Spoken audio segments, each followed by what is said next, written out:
तो हेलो दोस्तों, आज के इस वीडियो में हम लोग सॉल्व करेंगे क्लास 9 का साइंस चैप्टर नंबर 2 का कुछ एमसीक्यू क्वेश्चन। ठीक है, इसमें हम लोग कुछ क्वेश्चन सॉल्व किए हैं जो कि आपका प्लेलिस्ट में है, जाके आप देख सकते हैं। ठीक है, और आज के इस वीडियो में हम लोग सॉल्व करेंगे क्वेश्चन नंबर 31 से लेकर इससे आगे यानी कि 40 तक। ठीक है, इस वीडियो में हम लोग सॉल्व करने वाले हैं। तो चलिए देख लेते हैं, क्वेश्चन को पढ़ते हैं। इसमें कहा गया है सांद्र विलयन की तुलना में तनु विलयन में विलय की मात्रा कितनी होती है। सांद्र विलयन का मतलब होता है गाढ़ा घोल और तनु विलयन का मतलब होता है पतला घोल। ठीक है, और विलय का मतलब होता है उसमें घुले गए पदार्थ, यानी कि एक गिलास में जितना घुला हुआ चीनी हो सकता है, यानी कि यदि हम लोग चीनी और जल का विलयन की बात करें तो एक गिलास में जितना चीनी उसमें घुला हुआ है वो हो गया आपका विलय। तो तनु विलयन में विलय कम होता है और सांद्र में ज़्यादा होगा, क्योंकि ये गाढ़ा घोल है और ये पतला घोल है। ठीक है, तो यहाँ हमारा ऑप्शन क्या होगा, ऑप्शन होगा कम होगा। सांद्र विलयन की तुलना में तनु विलयन में विलय की मात्रा क्या होती है, कम होती है। नेक्स्ट देखिए, इसमें कहा गया है विलयन की सांद्रता किसे कहते हैं।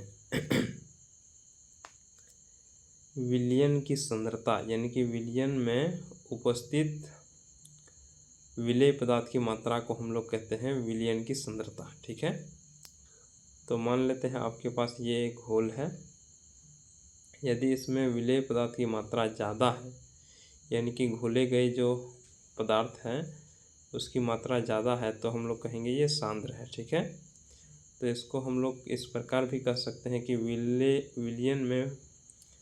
विलयन की मात्रा में घुले विलेय की मात्रा, यानी कि विलयन में जितने घुले गए हैं विलेय उसकी मात्रा, या फिर हम लोग कह सकते हैं विलायक की मात्रा में घुले विलेय की मात्रा। ठीक है, ये दोनों इसी को दर्शाता है। तो ये ऑप्शन नंबर सी सही हो गया, यानी कि ए और बी दोनों। नेक्स्ट देखिए, इसमें कहा गया है विलयन किसे कहते हैं। विलयन कैसे होता है, सॉरी किसे नहीं कहते हैं, कैसे होता है। ठीक है, तो विलयन कैसे होता है इसको हम लोग देखते हैं। अस्थाई और अस्थाई के रूप में पूछा गया है। ठीक है, अस्थाई को हम लोग मानते हैं, अस्थाई का मतलब होता है क्या, अस्थाई का मतलब होता है जैसे कि हमने चीनी और जल का घोल बनाया है और उसे शांत छोड़ दिया। ठीक है, तो इसका जो कण है यानी कि जो घुले गए पदार्थ जैसे कि चीनी का कण, वो नीचे नहीं बैठेंगे, ये पूरी तरह जल में घुले हुए ही रहेंगे। ठीक है, और इसके अलावा यदि हम लोग किसी दूसरे गिलास में मिट्टी को घोल के रख देंगे तो थोड़ी देर बाद यदि हम लोग उसको शांत छोड़ देंगे तो इसके कण जो होगा वो नीचे बैठ जाएगा। ठीक है, और ऊपर पानी आ जाएगा, तो इसको हम कहेंगे स्थायी घोल। ठीक है, और इसको हम लोग कहेंगे यानी कि ये वाला, इसको कहेंगे अस्थायी घोल।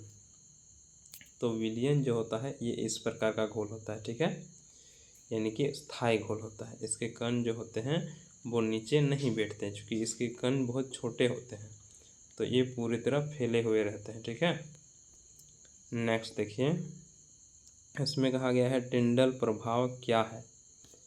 तो टिंडल प्रभाव को हम लोग देख लेते हैं। ठीक है, क्या होता है, मान लेते हैं हमारे पास एक है ये वॉच ग्लास, यानी कि सॉरी वॉच ग्लास क्या बोलूँ, कांच का ग्लास है। ठीक है, ग्लास है, इसमें हम लोग क्या करते हैं, कुछ घोल डाल देते हैं यानी कि विलयन, और यदि इसमें हम लोग टॉर्च मारेंगे तो यदि इसके कण यानी कि ये विलयन के कण, विलयन यानी कि घोल के कण बड़े होंगे, विलयन के कण तो उतना बड़े नहीं होते लेकिन घोल बोल सकते हैं, घोल के कण यदि बड़े हैं तो ये इसको टॉर्च मारने पर ये प्रकाश को इधर उधर फैला देता है। ठीक है, टकराने के बाद प्रकाश इधर उधर फैल जाते हैं, यदि कण बड़े होंगे तब, तो ये हम लोग कह सकते हैं इससे टिंडल प्रभाव दर्शाता है। ठीक है, अगर यदि इसके कण छोटे हो गए तो छोटे होने पर ये प्रकाश को इधर उधर नहीं फैलाते हैं। तो इस स्थिति में हम लोग कहते हैं कि ये टिंडल प्रभाव को नहीं दर्शाता है। तो इस प्रकार से हम लोग कह सकते हैं कि टिंडल प्रभाव क्या है, प्रकाश की किरण को फैलाना। ठीक है, ये कह सकते हैं, ऑप्शन नंबर ए। नेक्स्ट, इसमें कहा गया है कोलॉइड विलयन कौन से होते हैं। कोलॉइड विलयन क्या होता है? तो कोलॉइड विलयन क्या होता है, विषमांगी मिश्रण भी होता है, कणों का आकार छोटा भी होता है इसमें, लेकिन इतना भी छोटा नहीं कि टिंडल प्रभाव को ना दर्शाए, ये टिंडल प्रभाव को भी दर्शाते हैं। ठीक है, तो ये उपरोक्त सभी ऑप्शन नंबर डी सही है। नेक्स्ट देखिए, इसमें क्या कहा गया है, इसमें कहा गया है बादल किस प्रकार के कोलॉइड का उदाहरण है। ठीक है, तो बादल क्या है, गैस में द्रव का कोलॉइड विलयन है। ठीक है, कोलॉइड विलयन इसको हम लोग कह सकते हैं, ये किस प्रकार का कोलॉइड विलयन है, तो इसको हम लोग कह सकते हैं एरासोल। क्या होता है, एरासोल। ठीक है, ये कोलॉइड विलयन का टाइप हो गया, यानी कि प्रकार हो गया। और इसमें परिक्षिप्त माध्यम जो होता है, परिक्षेपण माध्यम जो होता है वो होता है आपका गैस, और परिक्षिप्त प्रवास जो होता है वो होता है द्रव, इसलिए हम लोग इसे कहते हैं गैस में द्रव। ठीक है, नेक्स्ट, इसमें कहा गया है दो घुलनशील द्रवों के मिश्रण को किस विधि द्वारा पृथक किया जा सकता है। तो दो घुलनशील द्रव को पृथक करने के लिए हम लोग क्या करते हैं, एक होता है आसवन विधि और एक होता है आपका प्रभाजी आसवन विधि। ठीक है, आसवन विधि और प्रभाजी आसवन विधि में थोड़ा सा डिफरेंस है, यानी कि यदि हमारे पास ये है दो घोल, मतलब एक घोल है। ठीक है, इसमें क्या क्या है, दो घुलनशील द्रव है। यदि उस द्रव यानी कि दो द्रव का जो क्वथनांक है, क्वथनांक का मतलब जिस बिंदु पर यानी कि जिस तापमान पर वो उबलने लगते हैं, यानी कि भाप में परिवर्तित हो जाते हैं, यानी कि गैस में। ठीक है, भाप क्या बोलेंगे, ये बोल सकते हैं गैस में। ठीक है, तो जिस तापमान पर कोई द्रव गैस में परिवर्तित हो जाता है तो उसको हम लोग कहते हैं क्वथनांक। ठीक है, तो इसका क्वथनांक का जितना डिफरेंस होगा ज़्यादा, तो उसको हम लोग कहेंगे, उसको मतलब उसको अलग करेंगे आसवन विधि से। अगर इसका क्वथनांक का डिफरेंस कम है, कितना कम, यानी कि 25 केल्विन से यदि कम है, तो उसको हम लोग फिर से अलग करेंगे प्रभाजी आसवन विधि से। ठीक है, और इससे ज़्यादा होगा तो इसका डिफरेंस, तो हम लोग आसवन विधि का यूज करेंगे।